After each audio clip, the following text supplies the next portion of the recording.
ये सवाल आज सिंगेट से डिस्कस कर रहे हैं। एक अच्छा जे एडवांस लेवल जो टच करे वैसा सवाल है। अभी बाद में एक और डिस्कस करेंगे। इस टाइप का सवाल हो सकता है कोचिंग में जब वर्क पावर कर रहे हो तब किया हुआ है ना। जब यहाँ गिरता है तो हम लोग बताते हैं इसको थोड़ा ये डिस्टेंस निकाल लेते हैं, फिर वर्क एनर्जी थ्योरम लगा लेते हैं। ये भी डिस्कस करेंगे, सवाल अच्छा सवाल है ना।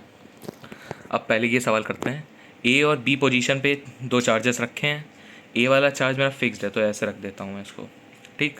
और ये बी इस प्लेन, अगर ये लाइन मेरी प्लेन के पैरेलल है ना, जो कि है प्लेन के पैरेलल, उससे कुछ एंगुलर पोजीशन बीटा पे रखा है ये, है ना। और ये फ्रिक्शन है, ये रफ सरफेस है। तो क्या होगा, इसमें तुमसे पूछा है कि बीटा की मैक्सिमम वैल्यू बतानी है। हम लोग पहले बीटा की रेंज डिफाइन कर देते हैं, है ना। सबको सॉल्व करने से पहले हमको क्या समझ आ रहा है, बीटा क्या हो सकता है। या तो इक्विलिब्रियम पे अगर हम बीटा को मान लें कि इक्विलिब्रियम है तो एंगल बीटा बन रहा है, हम एफ ऑफ कुछ एंगल मान लेते हैं ऐसे करके, ठीक। या तो ये बीटा जो है इसके बराबर हो जाए या तो इससे छोटा हो जाए। इससे ज़्यादा हो जाएगा तो ये ऑब्जेक्ट नीचे गिर जाएगा। ये तुम्हारा कुछ ऐसे सी ओ एम कह रहे हैं, सी एम यानी सर्कुलर मोशन कर देगा, है ना। फिर उससे भी एक अच्छा सवाल बना सकते हैं। इसको करने के दो तरीके हैं, दोनों तरीके नहीं बताऊंगा, एक ही तरीका बताऊंगा। एक तरीका जो मेरे पास है जिससे मैंने इस सवाल को सॉल्व किया था, 3 लाइन का तरीका है, लेकिन हर एक चीज़ को नहीं बतानी चाहिए। अगर ज़्यादा लोग को पसंद आता है ये वीडियो, कमेंट कर देना, वो तरीका भी डिस्कस कर ही दूंगा।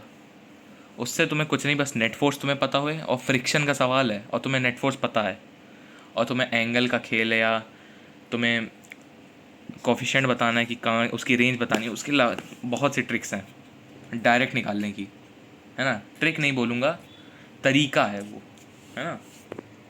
ट्रिक एक कुछ नहीं होता ये सब। जो ट्रिक से समझता है उसको पे पेपर में बस ट्रिक ही याद आती है, आंसर नहीं निकलता है। तो तरीका समझते जाओ।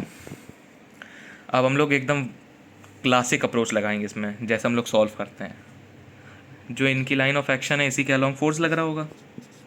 फोर्स कौन सा, इलेक्ट्रोस्टैटिक फोर्स, चार्जेस हैं, ठीक। अब इसकी एफ बी डी बनाऊंगा मैं। पहले बी के लिए मैं, देखो ए चीज़ समझ लेना, ये मेरा एम जी साइन अल्फा लग रहा होगा। ये चीज़ को फील कर पा रहे हो कैसे, ये एंगल अल्फ़ा है, ये मेरी बॉडी रखी है, नीचे क्या लगा, एम जी साइन अल्फ़ा। बस इसी वाले वेज को मैंने सीधा ही तो देखा है, ऐसे तो देखा है, तो काम तो अभी भी वही हो रहा होगा ना। ये और ये पैरेलल है तो ये वाला एंगल भी बीटा होगा, बात मानी। अब तुम देखो, इस फोर्स की वजह से एक आ रहा होगा टर्निंग इफेक्ट, और उस टर्निंग इफेक्ट को क्या बोलेंगे, अपोज करने के लिए हमारा लगेगा फ्रिक्शन। फ्रिक्शन जो हमारा लगेगा, ये लाइन ऑफ एक्शन बना लेता है पहले अपनी, कुछ ऐसे सी कर लॉन्ग एफ लग रहा होगा। उस जो तुम्हारा टर्निंग इफेक्ट आ रहा होगा उसको अपोज करने के लिए लग रहा होगा फ्रिक्शन, है ना। फ्रिक्शन लगेगा कैसे, बिल्कुल इस लाइन के परपेंडिकुलर, अभी बताऊंगा क्यों। और तुम्हारे इन दोनों से एंगल बना रहा होगा, मान लेते हैं थीटा बना रहा है, ये बीटा अलग एंगल है, मान लेते हैं थीटा बना रहा है, ठीक।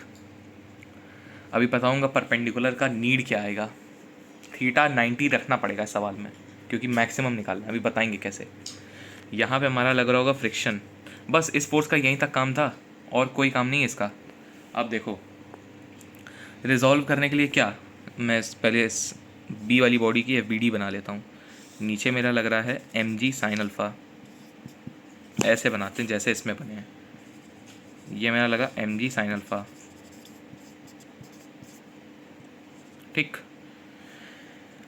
एम जी साइन अल्फ़ा के तुम कंपोनेंट ले सकते हो कैसे, ये अगर मेरी लाइन ऑफ एक्शन है, यहाँ मेरा बी लाई कर रहा है, यहाँ मेरी लग रही है फोर्स, ठीक।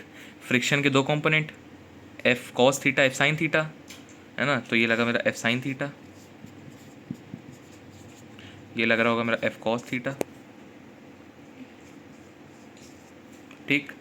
एम जी साइन अल्फ़ा के दो कंपोनेंट, एक तो इस डायरेक्शन में लग रहा होगा, इसी डायरेक्शन में कौन लग रहा होगा, एम जी साइन अल्फ़ा को मैं अभी एस अल्फ़ा लिख लेता हूँ, है ना, एस अल्फ़ा, और एक लग रहा होगा सी बीटा यानी कॉस बीटा, और इस डायरेक्शन में मेरा एक लग रहा होगा, है ना, M G sine alpha sine beta, ठीक।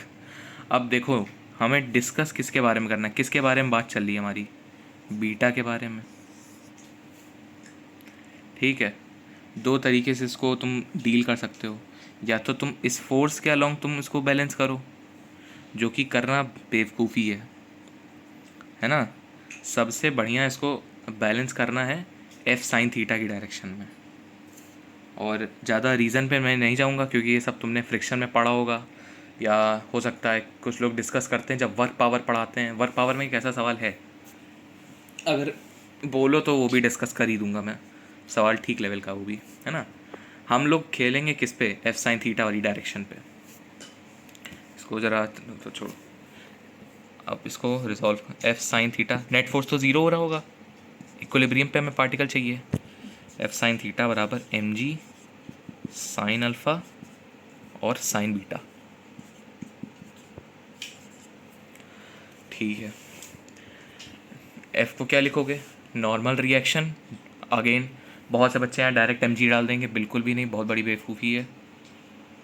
एम जी को क्या यहाँ पे नॉर्मल रिएक्शन क्या आएगा, m g cos alpha, m g cut जाएगा, ठीक।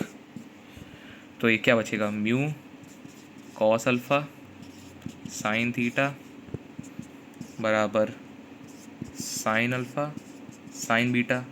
डिस्कस किसके बारे में करना है, बीटा के बारे में। बीटा यहाँ से क्या आ जाएगा, sine inverse mu cos alpha sine inverse mu cos alpha, और सॉरी म्यू साइन थीटा और कॉस अल्फ़ा। बीटा या तो ये हो या तो इससे छोटा होए तो हमारा पार्टिकल उस पर रहेगा इक्विलिब्रियम में। ये तो आ गई कंडीशन। अब भाई मैक्सिमम वैल्यू क्या होगी, मैक्सिमम वैल्यू डिस्कस कर लेते हैं, है ना। अब यहाँ तुम्हें बीटा को मैक्सिमाइज़ करना है। देखो भाई सवाल बड़ा था थोड़ा, डिस्कस करने में 8 मिनट लग गए मुझे, लेकिन मैं आराम से बता रहा हूँ। बाकी ये सवाल अगर तुम खुद कर रहे होगे ना, तुम्हें 3 मिनट से ज़्यादा नहीं लगेगा अगर तुम्हारा कॉन्सेप्ट क्लियर है। अब क्या है, तुम्हें अल्फ़ा तो भाई हमारा फिक्स्ड है, वेज का एंगल तो तुम आगे पीछे करोगे नहीं, ठीक है। बीटा की बात कर रहे हो, बचा क्या, थीटा, है ना। या तो तुम ऐसे देखो कि जब ये यहाँ पे होगा, है ना, तब थीटा इसके परपेंडिकुलर लग रहा होगा। या तो तुम ऐसे सोच के बता लो कि थीटा को 90 होना चाहिए, या तो तुम सीधा मैथमेटिक्स से सोच लो, कॉस अल्फ़ा तो भाई कांस्टेंट है, म्यू कांस्टेंट है। अब तुम सरफेस को और घिस तो दोगे नहीं कि उसका कोफिशिएंट चेंज हो जाए। कॉस अल्फ़ा तो कांस्टेंट है क्योंकि वेज को तुम ऊपर नीचे नहीं करोगे। बचा थीटा, थीटा को मैक्सिमाइज क्या हो सकता है, साइन थीटा -1 से +1, मैक्सिमम करना है 1 डाल दो, तो आंसर तुम्हारा क्या आ गया, बीटा की जो मैक्सिमम वैल्यू आ जाएगी,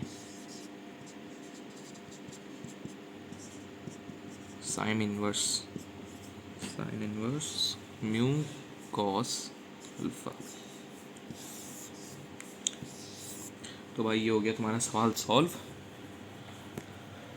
अगला सवाल एक और डिस्कस करेंगे, और जो मैंने यूट्यूब शॉर्ट पे डाला था तुम्हारा क्या कहते हैं उसका सवाल था, सीक्वेंस सीरीज़ का, उसकी तुम्हें एक अप्रोच बता देता हूँ, खाली हिंट दे देता हूँ, है ना। जो वीडियो आखिरी तक देख रहा है उसका फ़ायदा हो जाएगा थोड़ा।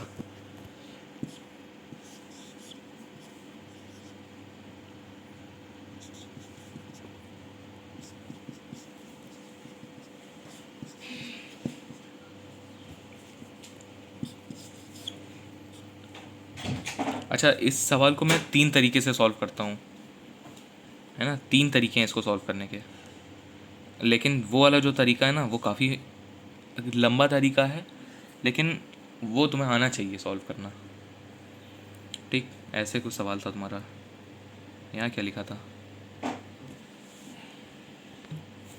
और यहाँ लिखा था k टाइम्स 2n+1। इसको सोचना है बस तुम्हें।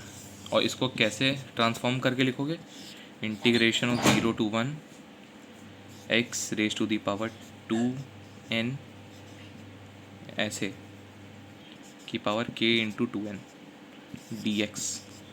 इसको कुछ ऐसे सोच के लिखना है तुम्हें। इसको इधर डालो, तब तुम कुछ आराम से इसको सॉल्व कर पाओगे। और इधर क्या करना, एक -1 से मल्टीप्लाई डिवाइड करा देना, तो एक होल में माइनस बाहर आ जाएगा। अब इसको सॉल्व करना आसान है थोड़ा। हो सकता है तुम कहो सर यहाँ तो एक इंटीग्रेशन आ गया, यहाँ डिस्क्रीट समेशन चल रहा है, अजीब सा हो गया है। लेकिन नहीं, अब सवाल आसान हो गया है। अब तुम ट्राई करना एक बार इसको, है ना। एक जनरल फॉर्मेट का सवाल हो गया ये, तो अब ट्राई करना, अब हो जाएगा अगर अच्छी तैयारी है। नहीं होगा तो फिर हम तो हैं ही, बताएंगे और भी तरीके बता देंगे। और ये टाइप की ट्रांसफॉर्मेशन कब लगनी है ये भी बताएंगे। लेकिन ये तब बताएंगे जब तुम, अभी तो तुम 12th में ही हो गए। ये उनके लिए वीडियो नहीं जो एडवांस के लिए जा रहे हैं। ये उन लोगों के लिए, या तो तुम 12th में हो, या तो तुम 11th में हो, या फिर 10th का कोई बच्चा हो। क्योंकि जब मैं खुद 10th में था तब मैं ये सब टाइप की वीडियोस देखता था। सिर्फ वीडियोस देखता था, समझ कुछ नहीं आता था, है ना। उन्हीं लोग के लिए वीडियो है। चलो ठीक है, अगला वीडियो फिर फिज़िक्स पे ही लाएंगे। और मैथमेटिक्स का ये जो सवाल है ये 1-2 दिन में डिस्कस करते हैं। जब तक तुम लोग ट्राई करो इसको।